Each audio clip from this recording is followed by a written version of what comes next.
24 నాడు 50% ఉత్పత్తి చేయండి చెప్తారని ఊహించి ఆ రోజు సబ్ క్రిటికల్ టెక్నాలజీ కొన్నామని మంత్రి గారి మాజీ మంత్రి గారి సభను తప్పుదో పట్టిస్తుంది అధ్యక్ష. వీళ్ళు సబ్ క్రిటికల్ టెక్నాలజీ కొని ఇండియా బుల్స్ దగ్గర కమిషన్ కొట్టింది 2015లో.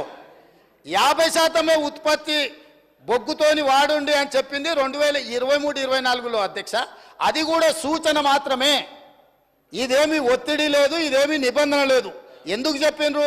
పొల్యూషన్ కాలుష్యాన్ని తగ్గించడం కోసము ఈరోజు సోలార్ ఇతర గ్రీన్ ఎనర్జీ వచ్చింది, అది వాడండి అని సూచన చెప్పారు.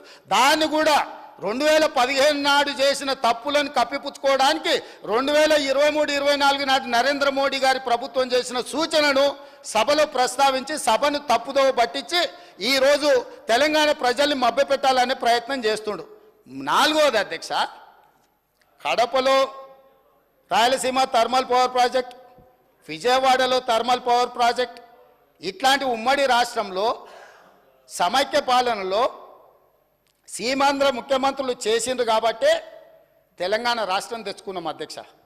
ఆనాడు రాజశేఖర రెడ్డి గారు చంద్రబాబు నాయుడు గారు ఇట్లాంటి నిర్ణయాలు చేసిండ్రు కాబట్టే తెలంగాణ వచ్చింది. ఆనాడు ఆ చంద్రబాబు నాయుడు గారితో మంత్రిగా అంటగాగి 610 జీవోనే వద్దు, అసలు మేధా సంపత్తి ఎక్కడున్నా వాడుకోవాలి అని చెప్పి మాట్లాడింది వాళ్ళ నాయకుడు కాదా? చంద్రబాబు నాయుడు పక్కలే చేరి చంద్రబాబు నాయుడుతో ఇవన్నీ చేయించింది వాళ్ళు కాదా? రాజశేఖర రెడ్డి గారి ప్రభుత్వంలో ఇప్పుడు లేచి ఎగురుతున్న ఆయన వార్డు మెంబర్ కాకపోయినా ఆ రాజశేఖర రెడ్డి గారే కదా మంత్రి చేసింది నిన్ను.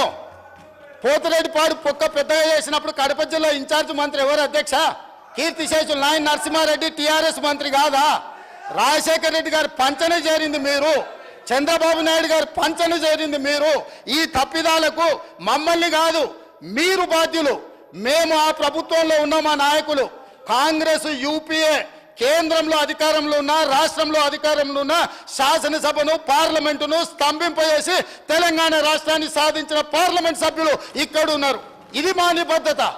మీరు పదవుల కోసము పెదవులు మూసుకొని రాజశేఖర రెడ్డి మంత్రి పదవి ఇస్తే రాజశేఖర రెడ్డి దగ్గర ఊడిగం చేసింది మీరు. చంద్రబాబు నాయుడు గారు మంత్రి పదవులు ఇస్తే చంద్రబాబు నాయుడు గారి దగ్గర ఊడిగం చేసింది మీరు. మీరా మాకొచ్చి మా చిత్తశుద్ధిని ప్రశ్నించేది? తెలంగాణ బిల్లు వచ్చినప్పుడు ఆ ముందలి సీట్లో చంద్రబాబు నాయుడు గారు కూర్చున్నప్పుడు ఇప్పుడు ఆ మాగంటి గోపి కూర్చున్న అక్కడనే నిలబడ్డ అధ్యక్ష. నేను 53 నిమిషాలు తెలంగాణ రాష్ట్రం ఎందుకు కావాలి, సమైక్య రాష్ట్రంలో ఉమ్మడి పరిపాలనలో జరిగిన అన్యాయం మీద నిటారుగా నిలబడి అక్కడి నుంచి నేను మాట్లాడిన అధ్యక్ష. పునర్విభజన చట్టం వచ్చినప్పుడు ఆయనగా పక్కలో కూర్చుని ఆయన ఏడున్నాడు, ఆయన మాట్లాడింది కదా, తీయండి ఏం మాట్లాడిండు. నేను మాట్లాడింది తీయండి అధ్యక్ష. తెలుగుదేశంలో ఉన్న నేను తెలంగాణకు జరిగిన అన్యాయం మీద, ఎడారిగా మారి వలసలు పోతున్న పాలమూరు కష్టాల మీద, తట్ట పని పార పని మట్టి పని మీద నేను మాట్లాడిన అధ్యక్ష. వీళ్ళు మాట్లాడలే. నేను ఇవాళ సూటిగా సవాలు విసురుతున్న అధ్యక్ష. ఇవాళ మీ ఎదురుగా పార్లమెంట్లో రికార్డులు తీయండి.